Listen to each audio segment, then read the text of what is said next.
There's a particular kind of courage that doesn't announce itself. It doesn't come with a rallying speech or a dramatic pause. It arrives quietly, in a split second, in the middle of chaos and noise and smoke and blood, and it looks a lot like a young man deciding, almost instinctively, that the people around him matter more than his own survival. The story you're about to hear is exactly that kind of courage. It's the story of a Texan who wasn't supposed to be in the war at all, a man the American military had written off as medically unfit, a man who found his way into the cockpit of a B-17 flying fortress through sheer determination, only to face an impossible situation at 25,000 feet over Nazi Germany, and respond to it in a way that would be remembered for decades. His name was John Kerry Morgan. Everyone who knew him called him Red, the man they said couldn't fly. John Kerry Morgan was born on August 24, 1914, in Vernon, Texas. He was the son of an attorney, and by all accounts he was a restless young man, the kind who couldn't sit still in a classroom but thrived when given something physical and demanding to do. He attended no fewer than 4 colleges, including Amarillo College, New Mexico Military Institute, West Texas State Teachers College, and the University of Texas at Austin, where he learned to fly aircraft. But in 1934, he dropped out of college entirely and set off on what can only be described as a genuinely remarkable adventure. He traveled to the Fiji Islands and spent years working as a foreman on a pineapple plantation. He also spent time in a gold mine. John Morgan was the kind of person who collected experiences the way other people collect ordinary routines. By 1938, he was back in Texas. The war in Europe was beginning to cast its long shadow, and Morgan wanted in. He tried to enlist as an aviation cadet in the U.S. Army Air Corps, but they turned him down. Not because of anything to do with his flying ability. His academic record was too poor. So Morgan went to work for Texaco in the oil fields of Texas, and it was there that his life nearly ended before it had really begun. He suffered a severe industrial accident, a broken neck. When the Selective Service System reviewed his medical history, they stamped his file with the classification that would haunt him, 4F. Not qualified for military service. For most men, that would have been the end of it. But 1941 was not a year for most men. The world was fracturing. Germany had already consumed most of Europe. Japan was threatening the Pacific. And John Morgan, a 6'2", 210-pound red-headed Texan with a broken neck on his medical record, was not prepared to sit the whole thing out. He had noticed that the Royal Canadian Air Force wasn't asking quite the same questions as the American military. They were interested in willing warriors, not spotless medical files. In August 1941, Morgan walked into an RCAF recruitment office.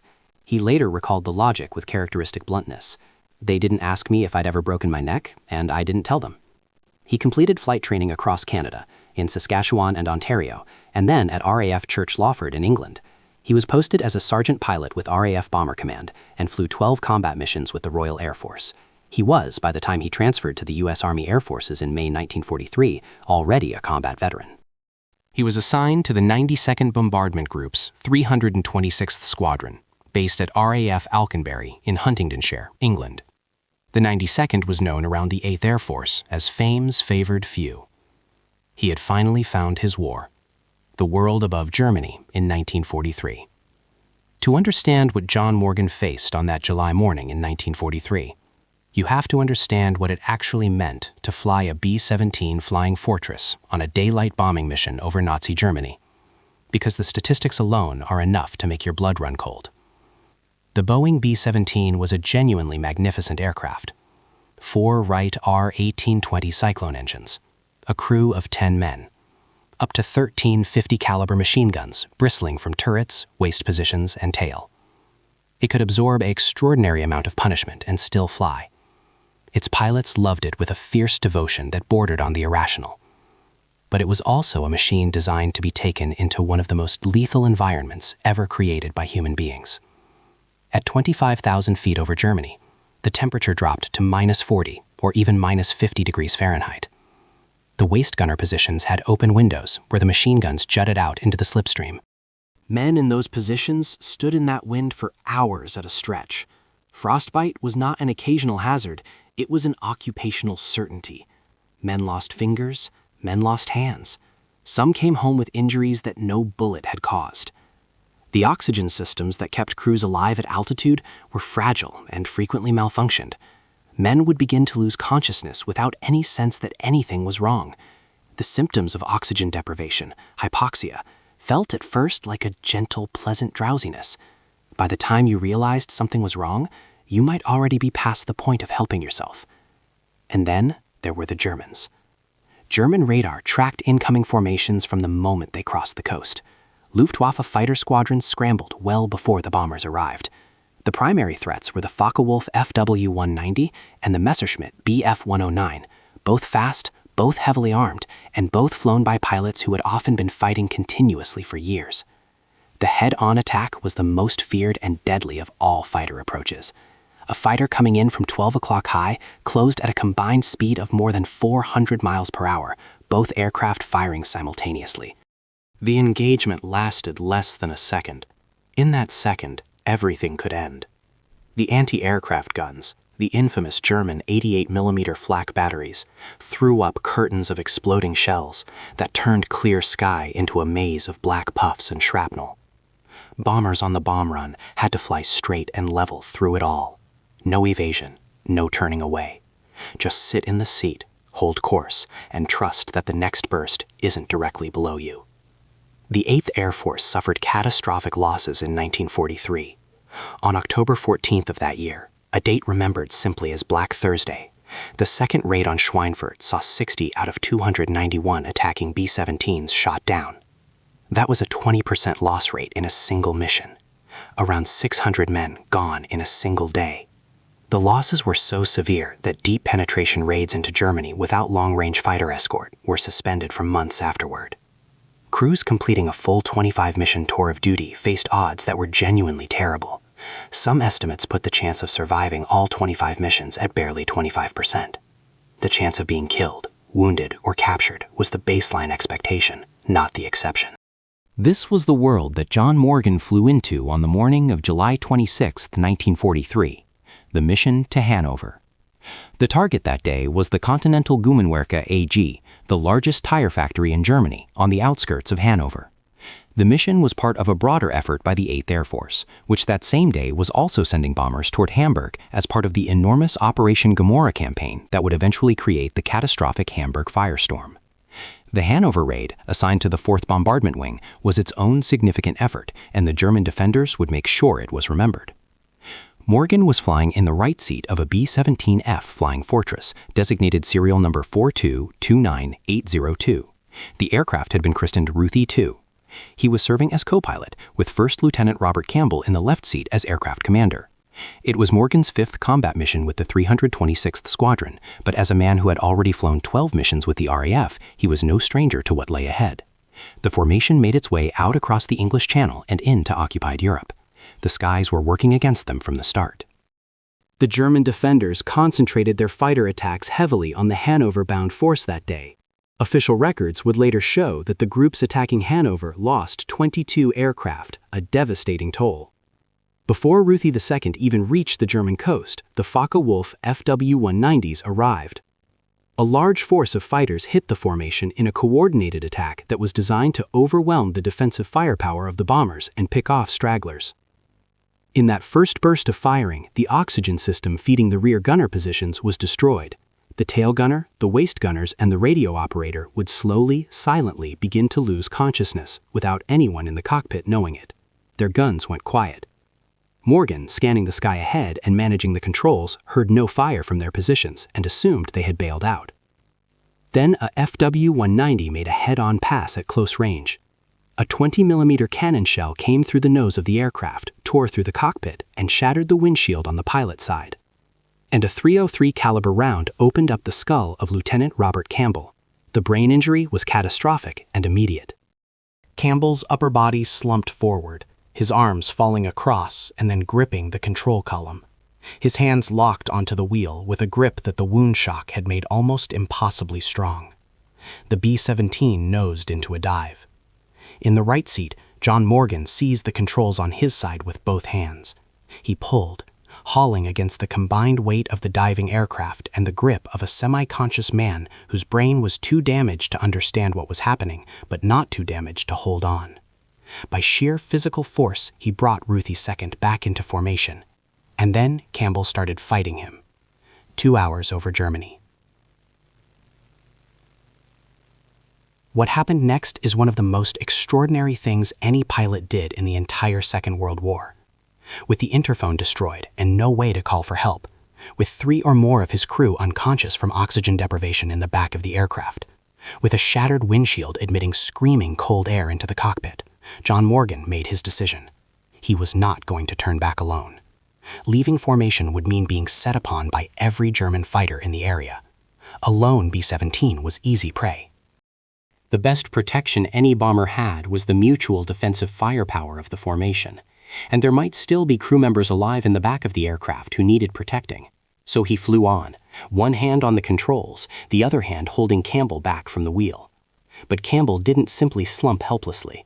The wound had left him crazed, not dead, not quite unconscious, but caught in some terrible middle state where instinct and confusion drove him to fight for the controls he had always controlled. He struck at Morgan with his fists. Navigator Lieutenant Keith Koski would later describe what he found when he finally made his way to the cockpit. Morgan had been flying the aircraft for more than 2 hours with one hand, holding the half-dead pilot away with the other, and in the process had taken enough punches to give him 2 black eyes and knock some of his teeth loose. 2 hours over Germany in a damaged aircraft, one hand on the controls. Meanwhile, another crisis was unfolding behind him. The top turret gunner, Staff Sergeant Tyre Calhoun Weaver Jr., had been struck by a 20mm shell that tore off his left arm at the shoulder. He fell from the turret position, bleeding catastrophically, and it was Navigator Koske who found him. Koske made an extraordinary and terrifying decision, one that saved Weaver's life. He understood that Weaver was going to bleed to death before the bomber got anywhere near England, so he attached Weaver's parachute and he pushed him out of the aircraft. Weaver's fall was successful. German surgeons treated him, and he was eventually repatriated in 1944. Through all of this, Morgan flew. He held formation. He kept Ruthie II in the protection of the group. He flew to the target and over it. The bombs dropped. The bomb run was completed, a direct result of Morgan's decision to press on rather than turn back. Only after bombs away did Navigator Koske make his way into the cockpit. What he found there shocked him, but Koske immediately helped Morgan get to dying Campbell out of the pilot's seat. The formation began its letdown over the North Sea on the long flight home. And as the aircraft descended through lower altitudes, something remarkable happened. The gunners in the rear of the aircraft, whose oxygen had been cut off hours earlier, began to slowly regain consciousness. They weren't dead. They had been unconscious the entire time, unaware of everything that had happened above them. Ruthie II landed at an RAF base near the English coast. Robert Campbell died of his wounds shortly after landing. The aircraft, riddled with damage, never flew again. But the 9 other men who had climbed aboard Ruthie II that morning came home. The medal, and what came after. The story of what Morgan had done spread quickly through the 8th Air Force. On December 18, 1943, Lieutenant General Ira C. Eaker, the commanding general of the 8th Air Force, presented John C. Morgan with the Medal of Honor. The citation spoke of conspicuous gallantry and intrepidity above and beyond the call of duty, and described how Morgan had flown in formation for 2 hours with one hand at the controls and the other holding off the struggling pilot before the navigator entered the steering compartment and relieved the situation. Eaker directed Morgan to fly no more combat missions. His war, officially, was over. Morgan lasted about 2 months before that became untenable for him. If the war wasn't over for the Allies, he reasoned, it shouldn't be over for him either. He transferred to the 482nd Bombardment Group, a specialized Pathfinder unit at Alconbury that used H-2X radar to lead bombing missions through heavy cloud cover. He flew mission after mission. He flew 25.5 missions, as he counted them, refusing to count his final one as complete since he never made it back. That final mission came on March 6, 1944. It was the first major daylight attack by the U.S. Army Air Forces on Berlin, a mission that had been anticipated with a mixture of dread and grim determination across every airbase in England. The German capital was the most heavily defended target in the Reich. Flak batteries ringed the city. Luftwaffe squadrons concentrated there in enormous numbers. The 660 bombers dispatched that day, escorted by scores of P-51 Mustangs, were about to fight the biggest and most dangerous air battle yet attempted. Morgan was co-pilot aboard a radar-equipped B-17F, serial number 423491, flying under the call sign Chopstick G. George. The aircraft was hit by an 88mm flak shell and caught fire. It exploded in the air. Only 4 of the 10-man crew managed to escape the aircraft as it came apart. In his haste to get out of the disintegrating bomber, Morgan bailed out without attaching his chest pack parachute and found himself in free fall from roughly 20,000 feet with an unattached parachute clutched to his chest. In the screaming cold and the roaring wind of his fall, he managed to attach it and deploy it only about 500 feet above the ground.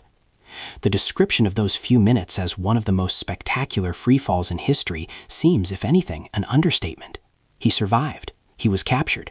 He was sent to Stalag Luft I, the Luftwaffe prisoner of war camp at Barth on the Baltic Sea coast, roughly 105 miles northwest of Berlin.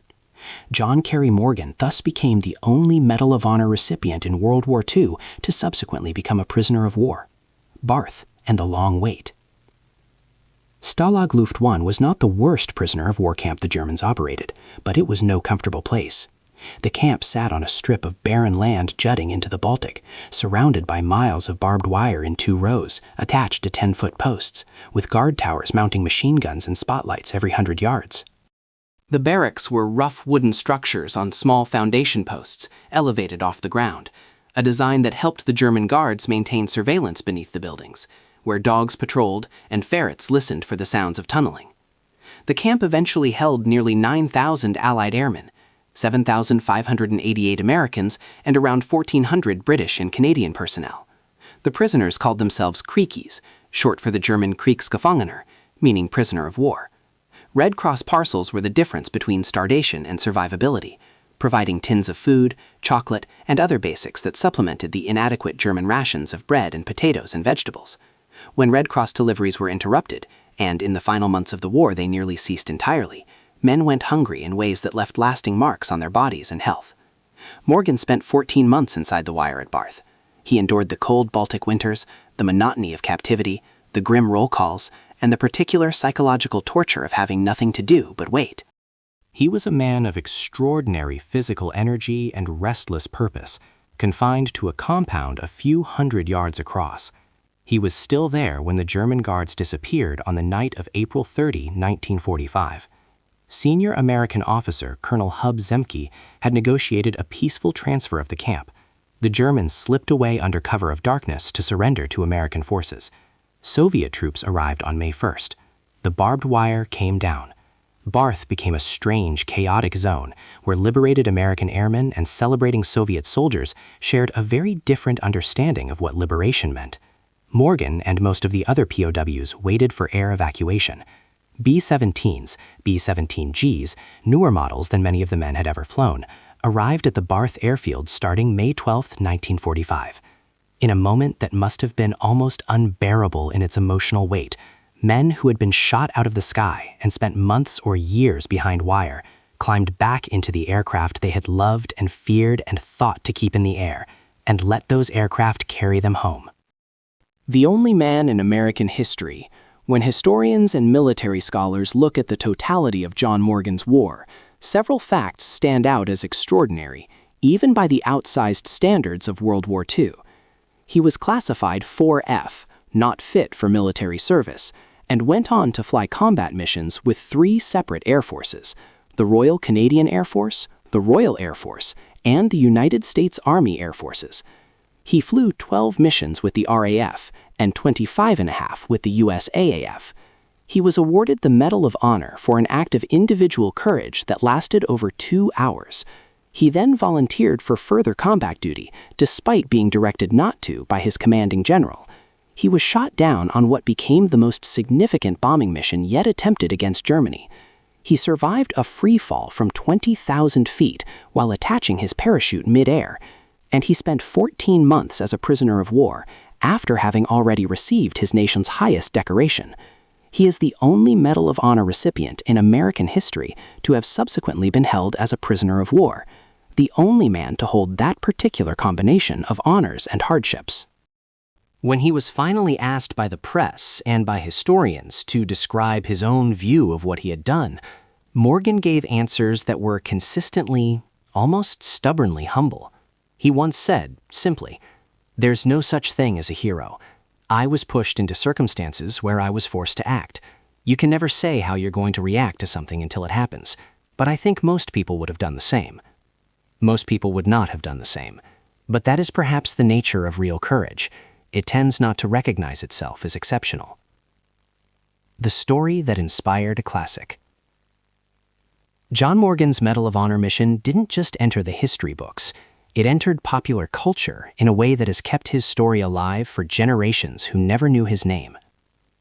In 1948, authors Cy Bartlett and Bjorn Lay Jr. published a novel called 12 O'Clock High. It drew heavily on their own wartime service with the 8th Air Force, and it wove together a story about the brutal psychological pressures of command in the bomber war over Germany. One of the novel's central characters was Lieutenant Jesse Bishop, a Medal of Honor recipient, whose defining act, fighting to control a B-17 after his pilot was struck in the head by cannon fragments, was drawn directly from Morgan's own citation.